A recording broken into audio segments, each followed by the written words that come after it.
Welcome all, my name's Chloe and I'm the postdoctoral research associate for CultureBox project.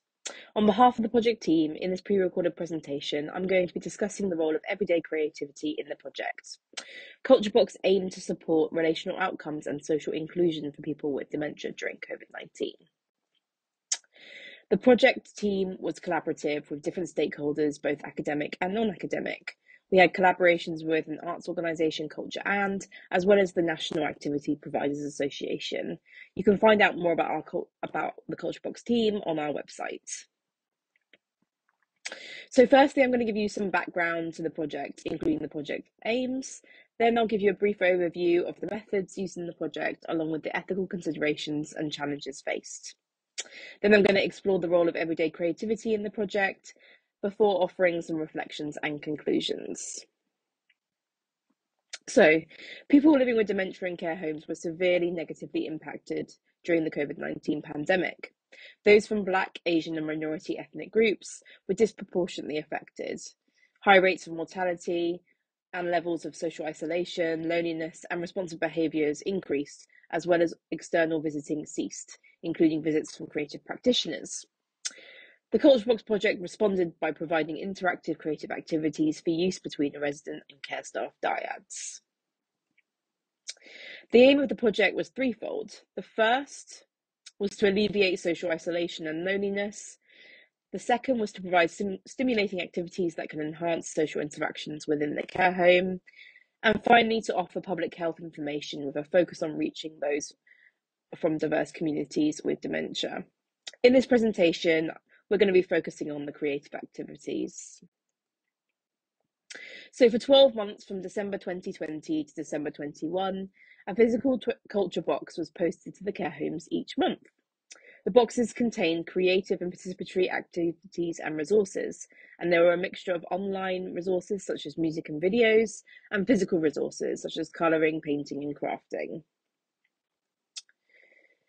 The methods and approach used by the project was based on participatory action research. This methodology was used to frame the study as well as to assess the process and impact of the project. The methods were primarily qualitative, however, some quantitative data was also collected and analysed. However, in this presentation, I'm going to be focusing mainly on the qualitative data from the Dialogic interviews that were taken a 4-time series over the course of the project. PAR helped us capture and prioritise the perspectives of people with dementia and care staff. However, using PAR during a pandemic was not without challenges.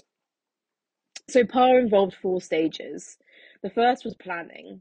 The planning stage involved co-design with stakeholders, including people living with dementia from Black and Asian communities.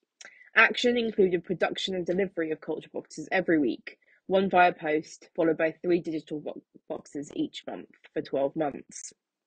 Evaluation included dialogic interviews, photos and videos, and the reflection phase included team discussion and an alteration of materials provided if warranted. So the study was based in England and began with 40 care homes and staff and 89 residents across England. But due to attrition, currently we have 68 residents and 28 care homes and staff. And the attrition was mainly due to staff shortages, sickness and absence. And this number was obviously decreased, and this was something that was expected during, undertaking research during a pandemic. There were some ethical challenges involved in the project and the approach that we took. I'll touch on 2 briefly here. The first was gaining informed consent from the participants via online platforms from people with dementia in care homes. This resulted in the CultureBox team devising a form of process consent that relied on working closely with care staff. Process consent was particularly important as the capacity for participation for people with dementia can fluctuate during a study. We collaborated closely with care home managers to ensure that staff understood the consent process fully. For example, leading webinars, using specifically designed consent scripts, and ensuring that we have maintained ongoing regular contact to check that consent processes were being adhered to. Secondly, the project hugely relied on the labour of the care staff, which had both positive outcomes for them in terms of cultivating a sense of involvement and ownership. However, it might have also placed undue burden and responsibility on already stressed and overworked care worker during this period. Now I'm going to move on and focus on the role of everyday creativity in the project. So in this presentation, I'm going to use the study by Bellas et al. In 2019 to elucidate the role of creativity in Culture Box. In this study, they speak about the little acts of creativity, the little c creativity, those ordinary everyday creative practices that involve imagination, improvisation, and inventive problem solving. These acts form a part of navigating everyday life. Culture Box is focused on the notion of art as activity, in that it sought to improve relational outcomes and promote social inclusion, relationship, and community building during an isolating and challenging pandemic. In their study, Bellas et al. Developed a critical approach to everyday creativity in dementia research. They draw on 6 dimensions which can be seen on the slide. Here we focus on and extend these in this analysis. In the spirit of everyday creativity, we have focused on the mundane forms of creativity that emerge in the everyday lives of the participants who took part in the project. As part of this, we became immersed in the stories of the participants who took part in multiple time series interviews. We're currently looking to turn these stories into a separate creative output. So the first dimension of everyday creativity in Culture Box is relational and social outcomes and elements of the project. It was clear that creativity and the arts activities sparked conversations and supported the development of relationships and community.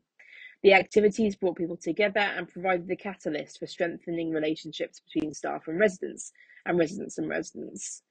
Furthermore, a community of Culture Box participants was formed in the care homes, with some homes doing the activities in small groups and sharing them to the rest of the home.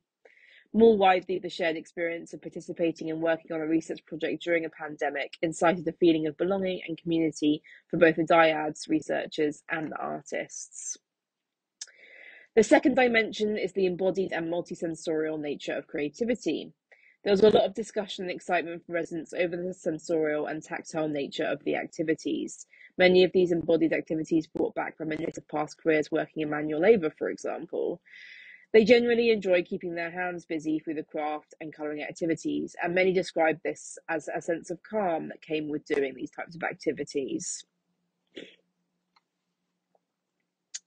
Thirdly, we have intersectional dimension. So the project was designed by diverse artists and were aimed at Black and Asian minority communities in England. We commissioned new work from diverse and emerging artists to challenge the homogenous ways that the arts are used amongst care home populations and the tendency to use lowest combinated arts. This was hugely inspirational for residents of colour. For one participant, some of the tree activities, including the baobab tree, which is indigenous to mainland Africa, brought back memories of his life in Somalia, tending to a small holding farm.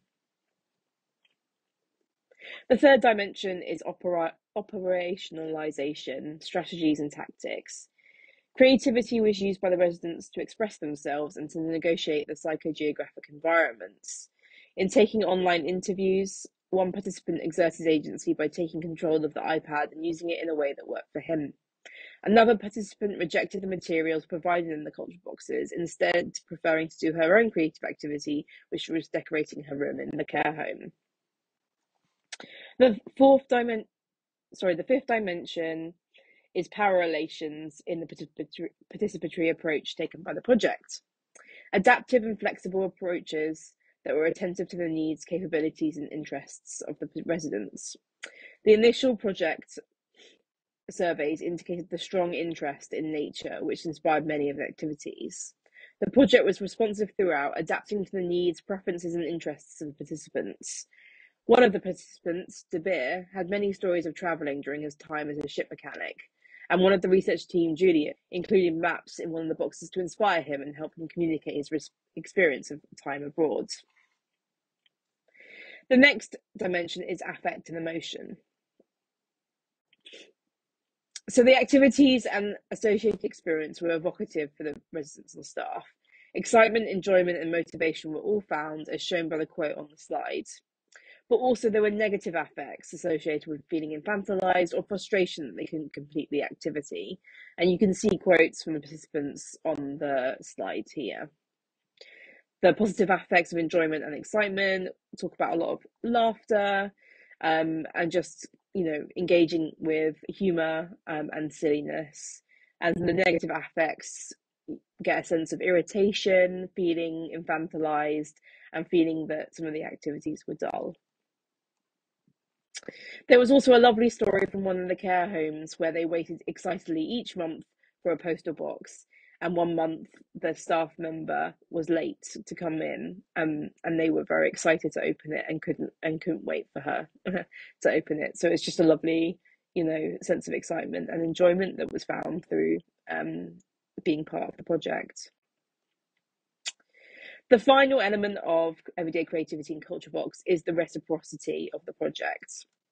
So the care staff and research team learnt from the residents mainly their capacities, interests, and preferences, also their life stories and experiences. The care staff developed their digital literacy and skills working with virtual and online platforms during the lockdowns and social distancing measures. The residents gained much from their interaction with staff and researchers. One dyad benefited significantly from the increased one-on-one time, and they developed a close relationship with which the resident likened to a mother-daughter relationship. The residents also enjoy being part of the research and having the chance to chat and share their experiences and opinions. So that was a brief overview of the role of everyday creativity in Culture Box. So everyday creativity was present throughout the project, and in particular, the project highlighted the multisensorial and embodied nature of creativity involving an assemblage of human and non-human affects, relations, and encounters. The importance of representing diversity in art as activity. The effective ambivalence involved in the project through the mixed emotions and responses to the activities. So overall, there needs to be culturally, socially, and capacity-sensitive approach that respects the interests, capacities, preferences, and agencies of people with dementia when involving them in creative activities. And that is the main lesson that we've learned from undertaking a project such as Culture Box. Thanks for listening to this presentation. I hope it was informative. Thank you very much.